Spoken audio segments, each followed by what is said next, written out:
안녕하십니까? 예. 자, 우리 경제학 지난 시간에 이어서 이제 가격 통제론 공부하도록 합시다. 가격 통제론은 이제 정부가 시장에 관여해 가지고 이제 가격을 올리고 혹은 내리고 이렇게 이제 통제하는 것입니다. 최고 가격제하고 최저 가격제도가 있습니다. 자, 그럼 먼저 최고 가격제에 대해서 알아봅시다. 최고 가격제도.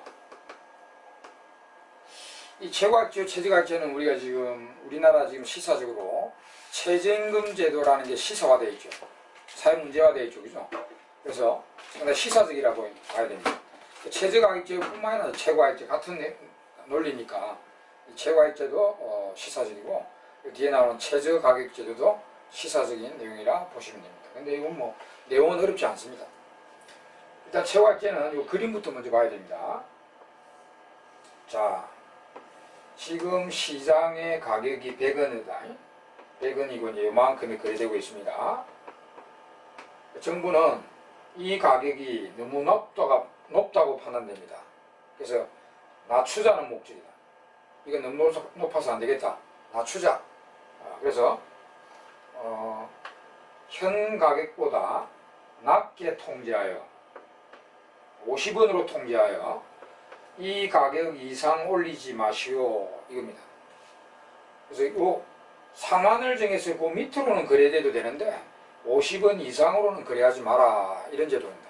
그래서 이걸 가격 상한제도라 합니다. 같은 말입니다. 가격 상한제, 최고 가격제 반드시 현 가격보다 낮게 하는 게 포인트입니다. 만약에 100원으로 거래되는데 정부가 200원에 통제하여 200원 이상 올리지 마라. 아무 의미 없겠죠. 100원에 거래되고 있는데 200원 이상 올리지 마라. 아무 효과 없습니다. 반드시 낮게 해야 되고요. 자, 그럼 낮게 하면은 가격은 통제되는데 시장 기능은 와야 되죠. 이 보세요. 가격을 낮추니 버리니까 수요량은 이렇게 증가되고요. 공급량은 이렇게 감소하게 되죠. 그래서 시장에 요만큼의 초과 수요가 발생합니다. 이만큼의 초과 수요가 발생하고 실제 시장의 거래량은 이 물량 적은 거 있죠. 공급량에 의해서 거래됩니다.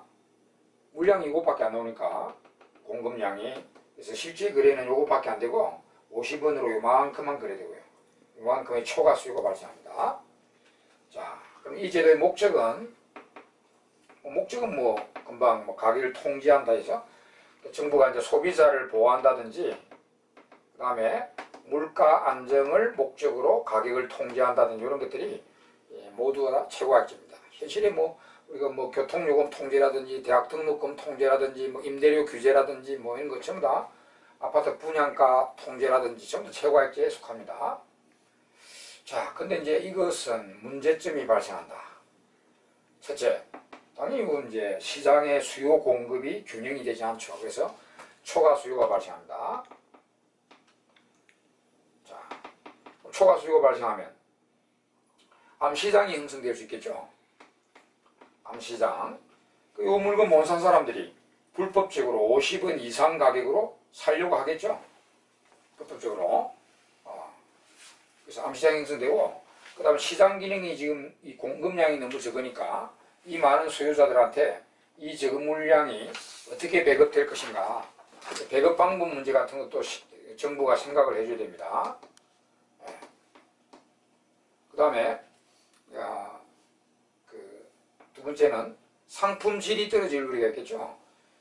기업들이 이제 가격은 어차피 50원 이상 못 받으니까 올해 상품 질을 떨어뜨릴 우려가 있습니다. 상품의 질 하락 우려. 자, 마지막 문제점이 사중적 손실 발생합니다. 자, 현장 2입니다. 사중적 손실이 발생합니다. 현장 2. 시장 효율성 저해 현장 2.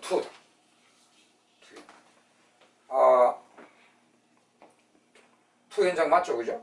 앞에 우리 조세 부가시 사중적 손실 현장 제일 중요한 현장이 있었고 두 번째 현장이죠. 산손실 시장 효율은 저해된다. 검증하라. 하버그는 돌아가셨으니 제가 대신 증명합니다. 자, 이 제도가 시행 안 될 때 100원에 거래될 때는 이 삼각형이 소비자량이고요. 이 삼각형이 생산량이죠. 자, 근데 이제 50원으로 통제가 돼서 50원으로 요만큼이 거래되면은 소비자량은, 자, 거래하는데 쫙 잘라버리고, 소비자량은 수요 곡선 이하 가격까지 면적이 되겠죠. 이 수요 곡선 이하 가격까지 면적, 이 사다리꼴 면적이 소비자량이 됩니다.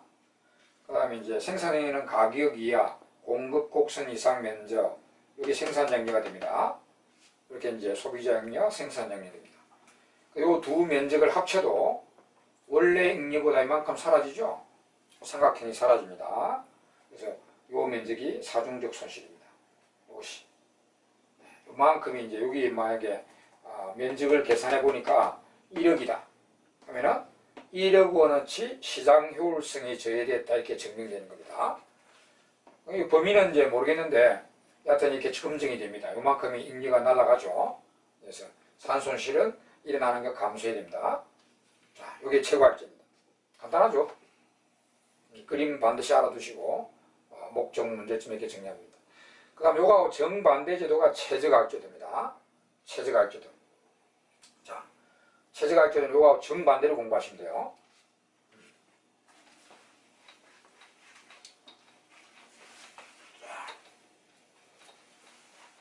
자, 최저가격제도. 여기에 이제 최저임금 제도가 들어가 있죠. 최저가격제도. 일단 그림은 반대로 이제 100원으로 요만큼이 거래되는데 여기 가격이 정부가 봤을 때 너무 낮단 말이죠. 올려주자. 그래서 요보다 높은 가격으로 정하여 200원에 정해서 200원 이하로 내리지 마라. 200원 이상으로만 거래하라. 이게 이제 최저가격제도. 그래서 이거는 가격 하한 제도라 합니다. 하한을 정해서 그 이상으로만 거래하라. 그럼 이것도 이제 반대로 50원에다가 최저 가격을 설정 아무 의미 없습니다. 그죠? 아무 의미 없어요. 50원 이하로 내리지 마. 100원으로 거래되고 있잖아요. 50원 이하로 내리지 마. 아무 의미 없죠. 아무 효과 없고요. 반드시 놓게 됩니다. 이렇게 놓게 하면은 시장 기능은 와야 돼요. 또 이제 이거는 공급량이 늘지만은 수요량이 이렇게 떨어져 버립니다. 실제 거래는 이제 수요량에 의해서 거래됩니다. 그리고 200원으로 요만큼만 거래되고요.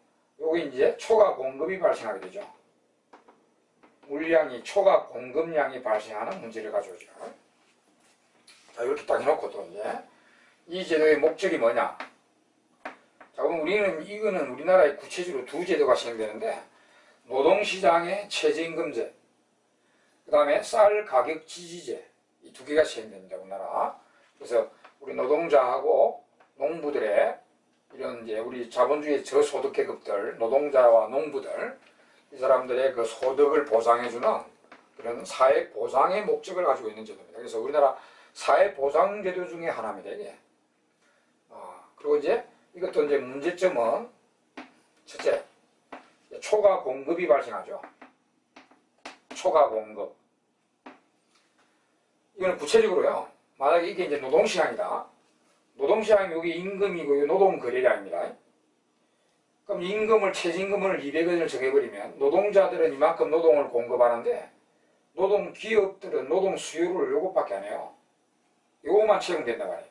그럼 일을 하고 오자는데도 채용 안 되는 심각한 실업자, 비자발 실업자랍니다. 이게 이제 우리 거시경제학 하면은 실업자에 대해서 자세히 배우지만 일을 하고 사는데 요 임금에 내 일을 하겠다 노동자들이 노동 공급을 하잖아요. 근데 이제 채용은 요것밖에 안 되니까 심각한 실업자인 비자발 실업자가 발생하고 쌀 가격 지지하면 농부들이 쌀을 이만큼 공급해냅니다. 근데 우리가 쌀을 이만큼밖에 안 사먹으니까 잉여농산물이 생깁니다. 그래서 요거 이제 비자발 실업자라든지 노동시장이면 비자발 실업자가 발생한다. 그 다음에 쌀 가격 지지하면은 잉여농산물이 발생한다. 이런 거죠. 근데 요게 이제 발생하는데 요거에 대한 대책 없이 그냥 이 제도만 시행되면 어찌 됩니까? 농부들이나 노동자한테 고통만 안겨줍니다. 원래 이 제도가 노동자나 농부들의 소득을 보상해주는 목적인데 가격만 또 올려놓고 요 거래되는 것만 딱 내버려두고 초과 공급에 대한 아무런 대책이 없으면 오히려 안 하는 것보다 못하죠. 그럴 바에야 더 낮은 가격으로 더 많이 거래되는 게 더 낫죠. 그래서 요거는 이 최저가격제 시행되면 반드시 이런 문제가 나오니까 이 대책이 반드시 병행돼야 됩니다. 실업자 대책이라든지 잉여농산물을 수매한다든지는 대책이 반드시 병행 실시돼야 됩니다. 최근에 우리나라 이제 최저임금제 시행에서 가장 최저임금제를 반대하는 입장의 목소리가 실업자 발생이죠. 그 편의점이나 우리 식당들 보면은 이제 그래도 고용에 쓰던 사람들은 이제 이 최저임금이 부담되니까 이렇게 해고한다. 가족들이 다 가서 일하고 해고시켜버린다. 아르바이트 하는 학생들도 이제 아르바이트 그 자리도 별로 없어지고 이러는. 그러니까 이 실업자가 발생하긴 되어 있습니다. 그거는 뭐 단기적인 문제점이죠. 그걸 이제 장기적으로 실업자를 다른 쪽으로 수용을 해야 됩니다. 대책이 반드시 병행돼야 되고요. 그 다음에 이제 암시장 형성됩니다. 이것도.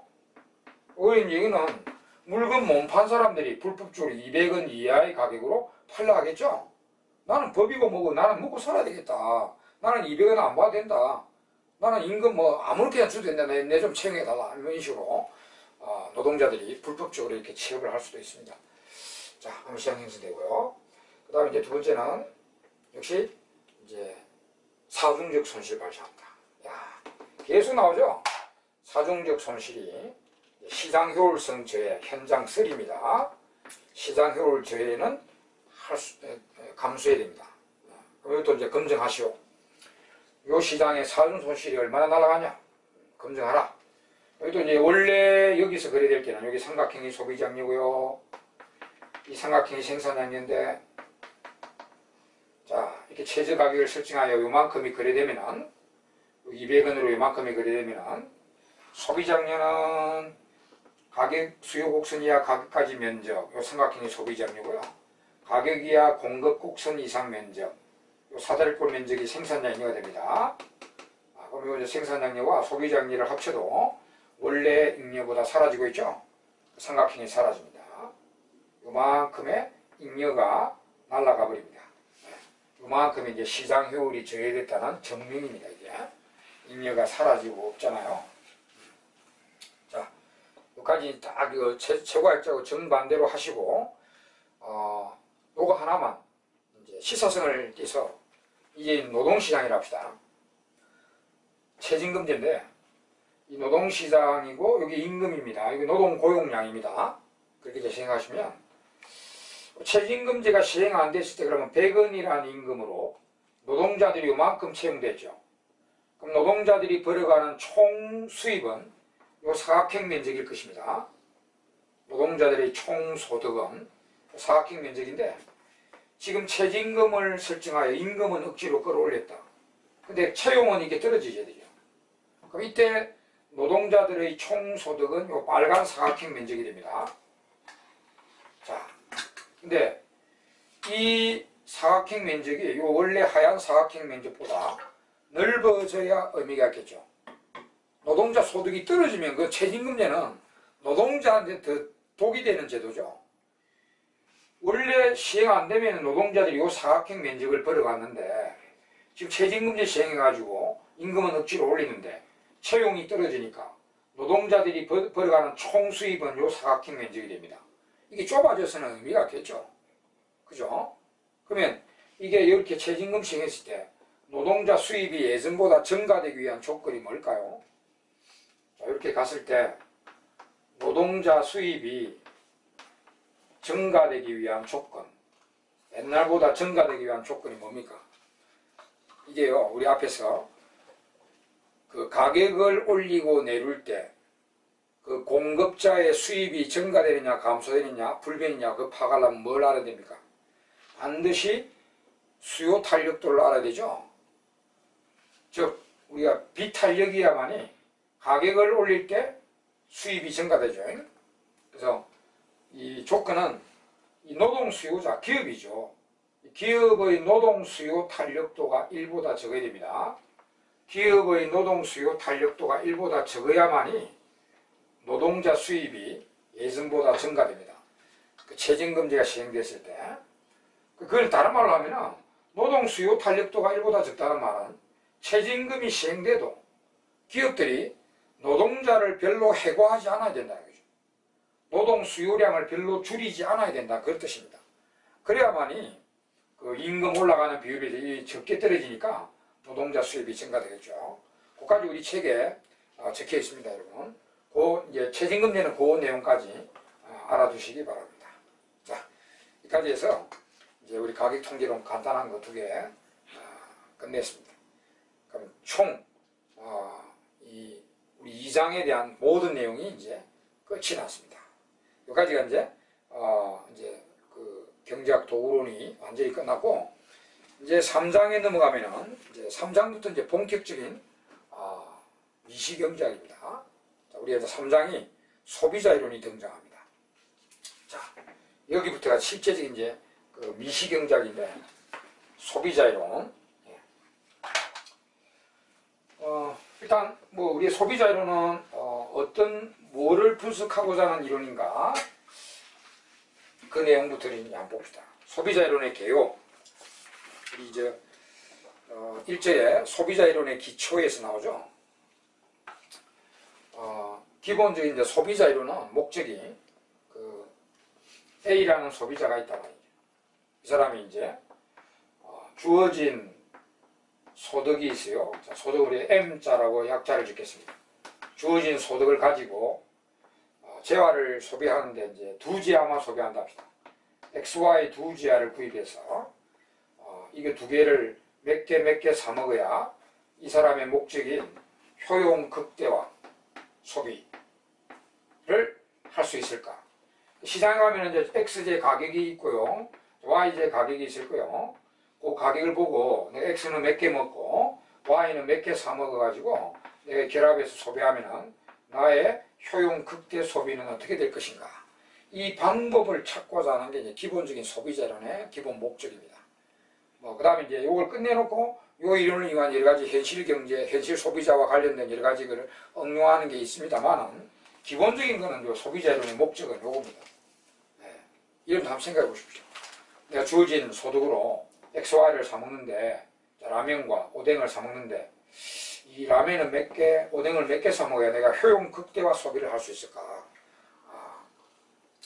이거를 이제 방법을 찾고자 하는 것입니다. 예. 그게 기본적인 이제 소비자 이론의 목적인데, 근데 이제 소비자 이론을 이걸 설명하기 위한 소비자 이론이 총 이제 역사적으로 3개의 이론이 나와 있어요. 근데 이제 우리 책에도 보면 소비자 이론에 발전해 가지고 이렇게 했는데 그건 안 받아요. 안 받아요. 바로 이제 3번으로 가서 그 소비자 이론에서 가정하고 있는 것이 뭐냐. 우리 경제학은 가정을 많이 한다 했죠. 그래서 특히 이 소비자 이론은요, 현실의 소비자들이 얼마나 다양한 소비자들이 많습니까? 뭐 충동적인 소비하는 사람도 있고, 뭐 하여튼 비이성적인 소비하는 사람도 있고, 다양한 소비자가 있거든요.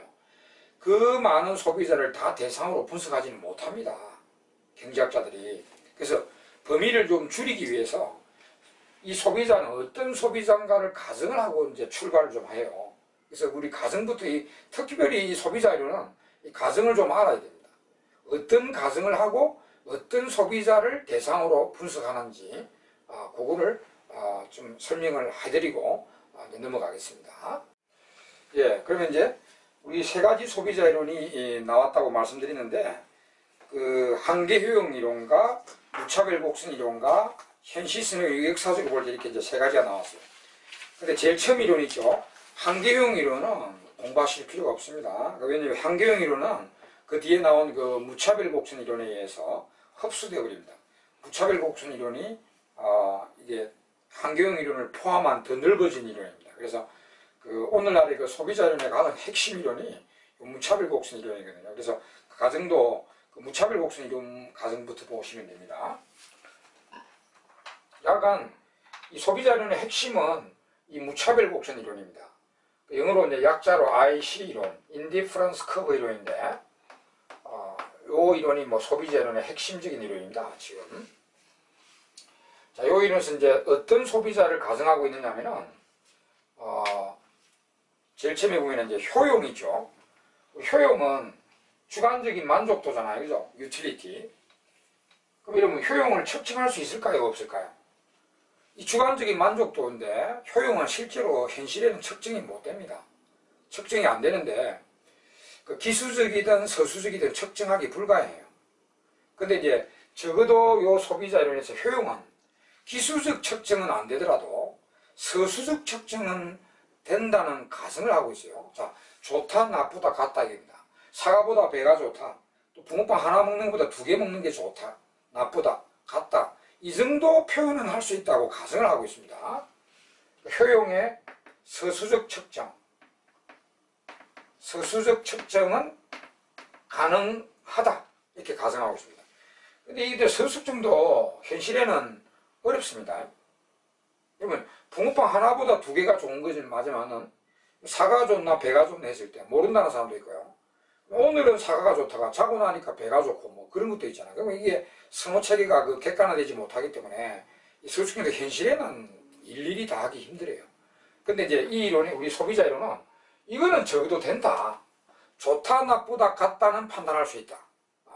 그 가정을 하고 있어요. 그 다음에 이제 그 밑에 보면은 한계용 체감이라는 가정인데 이제 한계용은 좀 이따 더 자세히 용어를 공부합니다. 한계용 체감을 가정하고 있습니다. 이거 좀 이따 이제 한계용 용어 설명할 때 같이 설명드리겠습니다. 가정하고 있고 그 다음에 이제 마지막 가정이 그 밑에 선호의 강공준이라는 가정이 있는데요.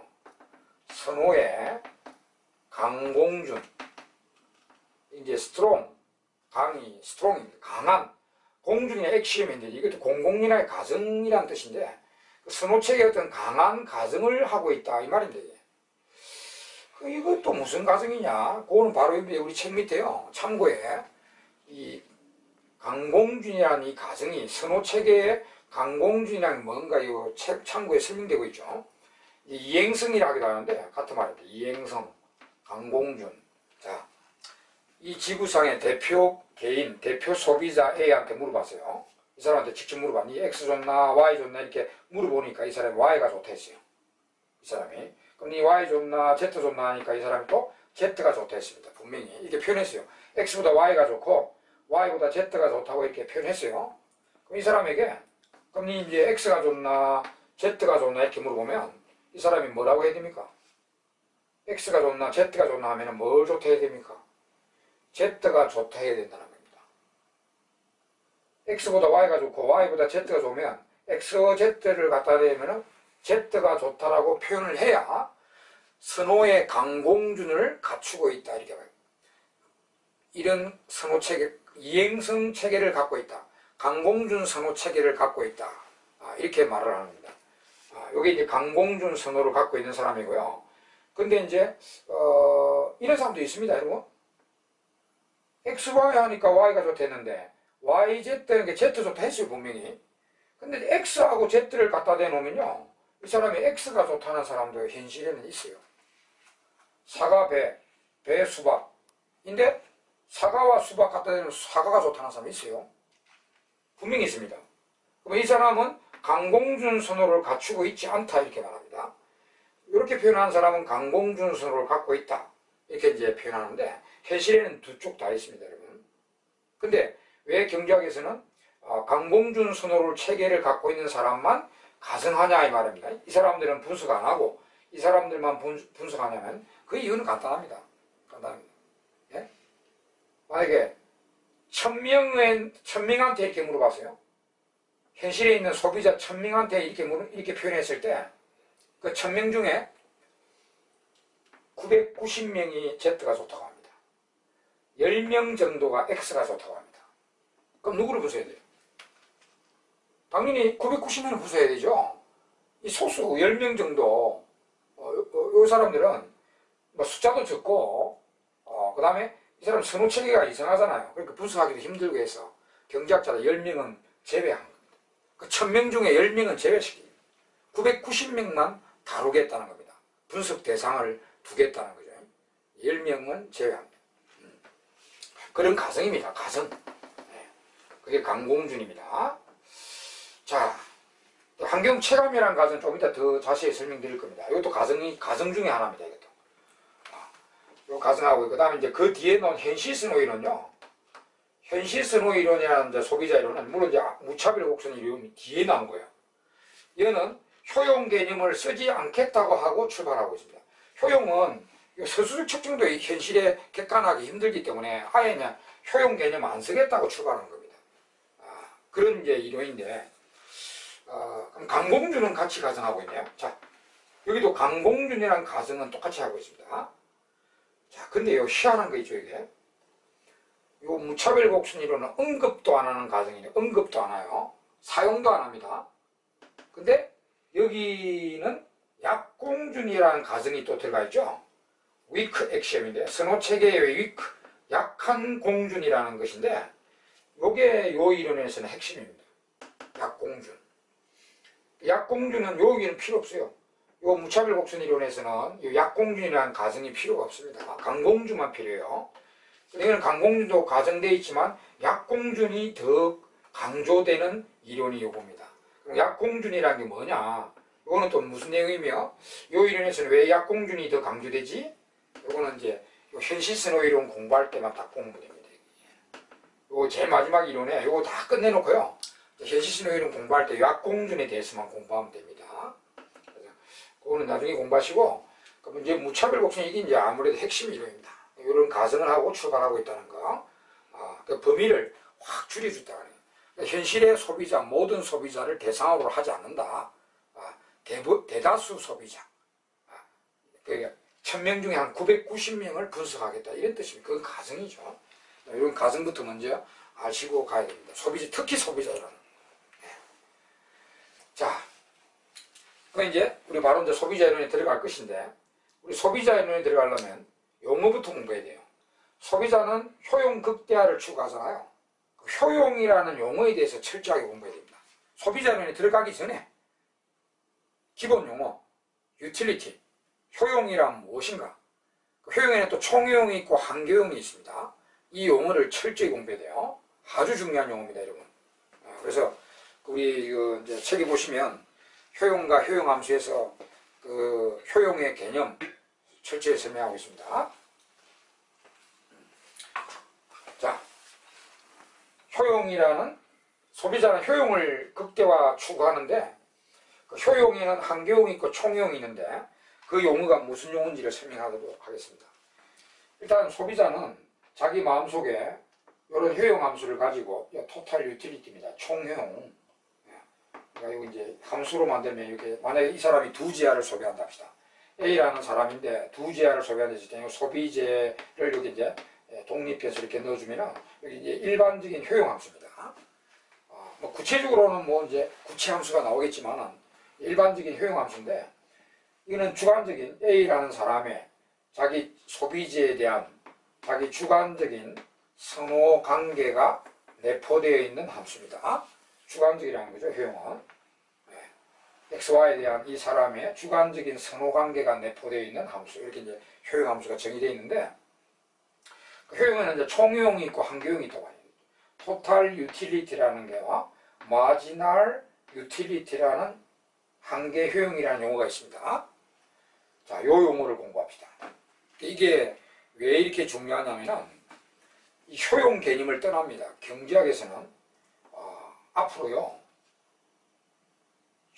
무슨 총과 총이라는 용어와 토탈, 그 다음에 마지널, 이 마지널이 참 경제학에 많이 나오는 용어인데, 한계라는 이 용어, 이게 실제 수학적 관계입니다. 수학적 관계입니다. 그래서 총과 한계의 관계, 요 관계를 지금 철저히 공부해야 됩니다. 여기는 처음 나왔고요. 나중에 그 생산자 이론에 가면은 더 잘 옵니다. 그리고 미시, 거시, 국제까지 총과 한계라는 이 용어는 계속해서 나옵니다. 예를 들어서 뭐 생산자 이론에 가보면, 이게 소비자 이론은 요거 용어 하나 빼고 총용과 한계용 보이지만, 생산자 이론에 가보면 뭐 기업의 총 비용과 한계 비용, 토탈 코스트, 한계 마지널 코스트, 그 다음에 총 생산과 토탈 프로덕트와 마지널 프로덕트, 한계 생산, 그 다음에 또 총 수익과 토탈 레버뉴와 한계 수익, 마지널 레버뉴, 뭐 이런 용어들이 계속해서 쏟아져 옵니다. 그러니까 여러분 여기서 잘 공부해 놓으면은 나중에 이제 비용, 생산, 수익 그것만 바꿔주면 되고, 요 두 관계 있잖아요. 이 관계는 수학적 관계인가 전부 다 동일해요. 전부 다 동일합니다. 그래서 처음 나왔을 때 철저히 공부해 두시면 됩니다.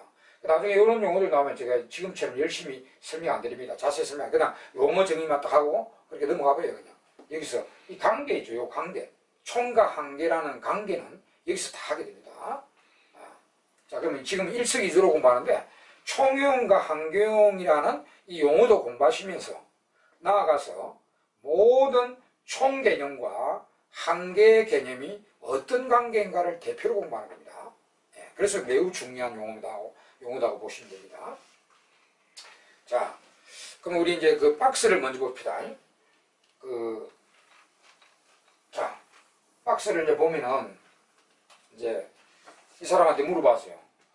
너 붕어빵 하나 먹으면 총 만족도가 얼마지? 이렇게 이제 총용을 물어보니까 이 사람이 이제 30이다라고 이렇게 표현했다. 그럼 이제 2개 먹으면 이 총용이 얼마냐? 그러니까 50이라고 표현했어요. 3개 먹으면 총용이 얼마지? 그럼 60이라고 표현했습니다. 자, 이렇게 이제 표현이 됐을 때, 자, 제대로 보세요. 마지널 유틸리티는 뭐냐? 요거 한 단위 행동할 때 총의 변화분을 말합니다. 그게 모든 한계 개념입니다.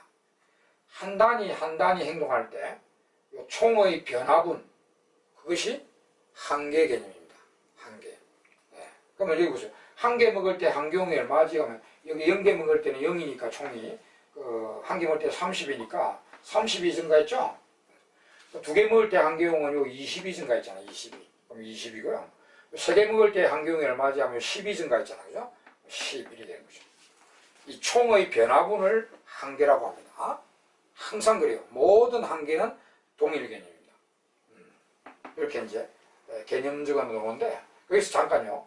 아까 가정 있죠? 한계용 체감. 처음에 빵 하나 먹을 때 30이 좋아지죠, 기분이. 근데 두 번째 빵은 똑같은 질의 빵입니다. 두 번째 빵 먹을 때는 20만 좋아집니다. 세 번째 빵 먹을 때는 10만 좋아지죠. 점점 이 먹어갈수록 그 단위 단계에 증가되는 한계용이 점점 내려가고 돼 있죠, 이거. 이걸 이제 한계용 체감이라 합니다.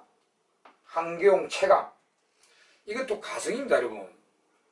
이것도 가정이에요. 한계용이 불변하는 자도 있어요. 네? 그러니까 이 한계용이 똑같이 늘어나는 사람도 있어요. 그러면 이 사람은 이 빵 먹을 때, 하나 먹을 때 30, 2개는 60, 3개는 91이 돼갔죠.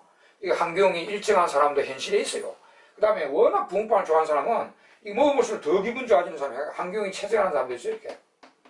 한계용이 체증하는 사람도 있어요, 현실에.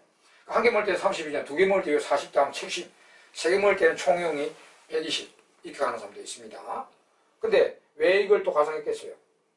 이런 사람을 왜 가정했겠어요? 역시 빵 먹는 사람 1000명 중에 990명이 그렇습니다. 여러분도 한번 생각해보세요. 내가 배가 고플 때 빵을 먹으면 기분 엄청 좋죠. 근데 배가 자꾸 불러지니까 똑같은 빵을 먹으면 그만큼 처음보다 기분이 덜 증가돼요. 나중에는 배가 부르는데 터지는데 빵 더 먹으면 기분 나쁠 수도 있죠. 그죠? 한 개 더 먹으면 배탈 난단 말이에요. 그러니까 기분 나빠질 수도 있어요. 그러니까 대부분이 990명이 그래요. 근데 이제 1000명 중에 10명 정도는 이럴 수가 있어요. 이것도 이제 극소수가 이러니까 이거 이제 제낀다는 거죠. 제끼고 대다수가 체감하니까 이걸 가정을 하고 있다는 것입니다. 그 이제 한계용 체감 가정은 그렇게 설명드렸어요. 자, 그럼 다시 이제 이 총과 한계 관계 개념으로 이거 왔는데 이게 이제 개념적 관계를 잘 보세요. 모든 총과 한계는 이런 관계입니다. 자, 그 다음 이제 수학적 관계로 가봅시다. 개념적 관계, 수학적 관계, 도표적 관계 정확하게 알아야 됩니다. 자, 수학적 관계는 이제 이거 붕어빵 하나만 소비하니까 이 사람의 총용함수가 이렇게 이제 나왔다 했을 때 여기 붕어빵 소비량에 대한 이제 자기 총용함수입니다. 그럼 이때 이제 한경이 뭐냐? 수학적으로 보면은 빵을 한 단위 더 먹을 때, 한 단위 더 변화시킬 때 변화는 총형분이죠. 이렇게 이제 수학적 표현. 이게 뭡니까 이거? 우리 앞 시간에 배웠죠. 앞에 2장에서 미분이죠. 우리가 2장에서 미분이 경제학 계산에서 꼭 필요하던데 여기 더 필요합니다. 그 탄력도 계산할 때도 그 점탄력도 계산할 때 그 미분하는 게 있는데 그거는 아무것도 아닙니다. 이게 더 중요합니다. 모든 총함수를 미분을 해버리면 한계함수가 도출됩니다. 이게 굉장히 수학적으로 계산 문제에서 잘 나옵니다. 뭐라도 출제자가 이제 총함수를 주고요. 한계를 도출해라. 미분하면 됩니다. 미분. 여기에 미분이 아주 그 필요한 이유입니다. 미분 방법 우리가 이제 방법을 알고 있으니까 그대로 미분하면 됩니다. 총함수를 미분을 해버리면 한계함수가 도출됩니다. 그러면 거꾸로요. 한계를 가지고 토탈을 구하는 방법이 뭡니까? 미분의 반대는 적분이다. 적분인데 와 경제학에서 적분까지 해야 되느냐? 아닙니다. 적분은 계산할 필요는 없어요. 개념만 하시면 됩니다. 뭐 우리가 옛날 적분 공부할 때 이렇게 해가지고 뭐 A 마이너스 A에서 A까지 뭐 이렇게 이제 뭐 시그마 적고 하는 건데 이거 계산은 할 필요 없어요. 적분은 개념만 하시면 됩니다. 우리 적분이 한 개의 누적 총합이 총이 됩니다. 그건 이제 개념을 알아야 돼요. 한 개의 누적, 그게 적분이라는 개념입니다. 누적 총합. 누적시켜서 계속 총합해 나가면은 토탈이 됩니다. 자, 여기 보세요. 출제자가 총을 주고 한계를 구하라. 이것도 구할 수 있어야 되지만 총을 출제자가 주고요. 그러니까 각 단계의 한계 개념을 구하라. 그러면 이 변화분을 말하면 됩니다. 그럼 출제자가 거꾸로 한계를 주고요. 토탈을 구하시오. 출제자는 한계만 줬어요. 그러면 이 사람의 총용을 구하라. 이것도 구할 수 있습니다. 근데 한계를 가지고 토탈을 구하는 누적 총합시키면 됩니다. 계속. 그러니까 한 개까지의 총은 요 한 개용을 합하면 되니까 이거 이제 30이니까 30이 되겠고 두 개의 총이 얼마냐면은 그 두 개까지 먹을 때 한 개 한 개를 누적 총합시켜야 돼요. 계속 합해야 됩니다. 30까지 20을 더하면 50이고 세 개의 총은 그때까지 전부 다 한 개를 합산시키면 돼요. 30 플러스 20 플러스 10 이렇게 계속 누적 총합시켜 나가면 총이 나옵니다. 그건 아셔야 됩니다. 그리고 그래프로는 이제 그래프로 또 이제 그 관계를 알아야 되거든요. 자, 일단 수학적 개념은 이렇고 개념도 아셔야 되고 이제 수학적으로는 총이 나와 있으면 한 개를 구하라 미분하면 돼요. 미분하면 되고 한 개 함수를 주고 토탈 함수를 구하라. 그건 이제 수학적으로 안 나온다. 근데 이거는 개념은 나와요. 그리고 한 개를 숫자를 주고요. 출제자가 총을 구하시오. 이런 거는 나옵니다. 시험에. 그럼 이제 한 개를 계속 누적 총합시켜주면 돼요. 함수를 갖다가 뭐 한 개 함수를 갖고 이제 적분시켜가지고 총 함수를 알아내는 거는 필요 없습니다. 그건 이제 수학적으로는 안 나오는데 이제 개념상은 마지날의 누적 총합이 총이라는 거 그걸 꼭 알아두시고 그 다음에 이제 마지막 관계가 기울기 관계, 도표적 관계, 도표적 관계. 자, 도표도 이제 우리 책에 그 총용과 한경이 이제 그래프 그려져 있죠. 네. 자, 그러면 그 도표적 관계는 다음 시간에 계속 살펴보겠습니다. 네, 수고하셨습니다.